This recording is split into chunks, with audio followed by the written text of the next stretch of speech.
Welcome back. The Department of Transport says the rollout of the Adjudication of Road Traffic Offences, or AARTO Act, is on target. However, there is less clarity around when the country's new driving demerit system will be introduced. According to some, the AARTO and combined demerit system will penalise drivers and fleet operators who are guilty of traffic offences or infringements by imposing demerit points that could lead to the suspension or even cancellation of licences, professional driving permits or operator cards. It will also encourage the payment of fines and reduce the burden on South African courts by removing the initial option to elect to appear in court. The number of points incurred will be dependent on the nature of the traffic offence or charge. Currently, there are over 2,500 separate charges. AARTO bill will come into effect the 1st of July. Layton Beard joins us now. He's a spokesperson of the Automobile Association. A very good evening to you, and thank you so much for speaking to us. So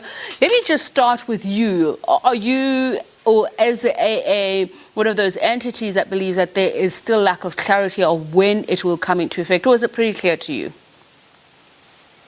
I think we certainly are a little bit in the dark. I think government has indicated that it wants to roll out AARTO nationally on the 1st of July. But it's been very quiet in the last couple of weeks in terms of exactly what that rollout is going to look like. And there are one or two legal challenges that I think are in the pipeline. So I'm not saying that it's not going to happen. We just need some clarity on exactly what the process is going forward and whether 1 July is actually going to be the date on which this is implemented nationally. Okay. Now, there are those who also say that for the AARTO Act to work, one of the things that it needs to do is that there needs to be a prescription collaboration with the South African Post Office in discharging AARTO responsibilities. Do you agree, and why is this the case? Yeah, I think in terms of being fair and legal on motorists, those who have allegedly infringed and are going to receive infringement notices, they need to receive those notices via the post office. There is this requirement that people are informed if they've committed an offence and an infringement. Just to rely on one form of communication may not be enough. And not everybody has access to email. Not everybody has access to a cell phone. Maybe people don't have access to data. So it's imperative that for the system to work, everybody understands where they stand. Part of the problem, of course, as well is that for people who want to check the value of their demerit points, they have to pay a fee to do that, which we think is unfair, in the same way that it's unfair to impose an infringement penalty levy for people to receive those infringements in the first place. So if you, for instance, receive an infringement notice of 300 Rand, it's actually 400 Rand because you have to pay an additional 100 Rand infringement penalty levy. So there are a number of issues that have arisen from the amendment. We've made a submission to Parliament in terms of what our concerns are. Again, we need to know where we stand and what exactly the status of the rollout is. So let's talk about the importance of the administration of the AARTO value chain. I believe that it's also dependent on the NCR, which is administered by the Road Traffic Management Corporation. What is the correlation there? Well, you're talking about the nature system, and obviously that nature system is the back end that will drive the administrative process. So it's whether that system is geared and ready and has capacity to deal with it. I think there are some questions around whether the capacity is sufficient and whether the system is going to cope with what we think are going to be millions of infringement notices that are going to be issued through this process. And the reliance on the Department of Transport to support the presidency in the establishment of the appeals tribunal, what will be the important factors there? And the appeals tribunal, how much would it be in favour of you as the person who's accused of infringement rather than the system itself and the efficiency thereof? Look, I think we need to understand that one of the purposes, not the whole purpose, but one of the purposes of AARTO is to actually take these motor violations and these driving violations out of the hands of the courts and make it an administrative process. The appeals tribunal is going to be set up to deal with people who contest the infringement notices they receive. There are two issues with that appeals tribunal. First, it's going to be allowed to set its own rules and regulations, and I think we take issue with that.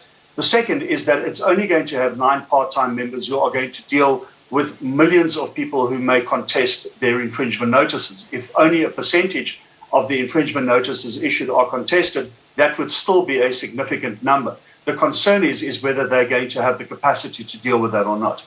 The AA is not opposed to a demerit system.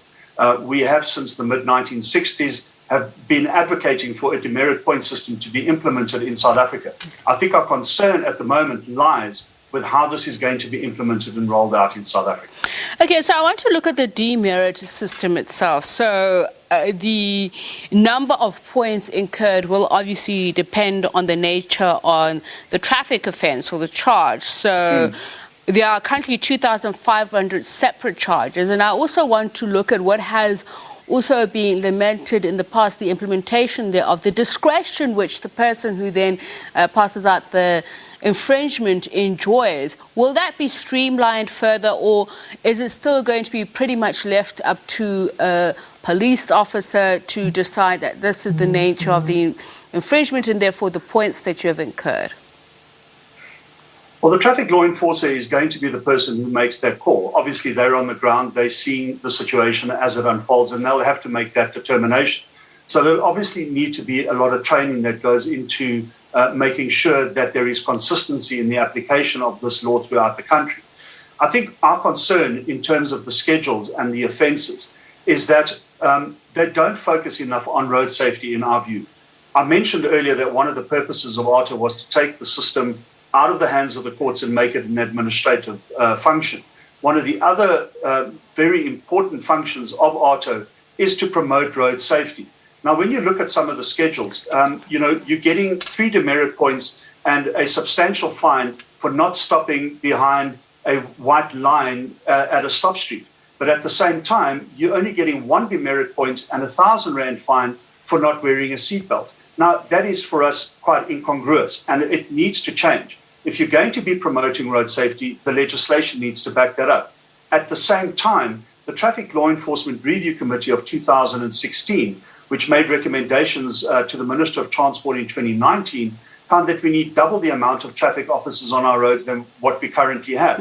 So again, it's a question of, do we have enough capacity? Is the law enforcement environment going to be sufficient to deal with AARTO and the rollout thereof when it's implemented, whenever that may be? Later, final question. There is a view that the blanket rollout of AARTO is going to be problematic. That if, for instance, you compare Gauteng's fatality rate and the Western Cape, if you pretty much slap everybody with the same infringement, it cancels the intention of the bill.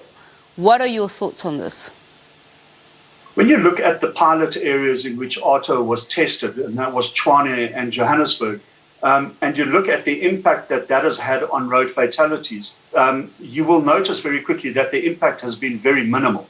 So it's a question of, is this going to be implemented properly? Obviously, the demerit point system wasn't part of that rollout because the system couldn't deal with it. I think for us, the concern is in the detail. How is this going to be rolled out? What is the final act going to look like? And how is this going to impact on motorists? And I think there are still some lingering questions in all of those regards and things that we need to find out before it can be rolled out nationally. Is there going to be capacity? We're assured by the department that there is. It's a question of let's wait and see if there is. All right. Thank you so much. Layton Beard, spokesperson for the Automobile Association.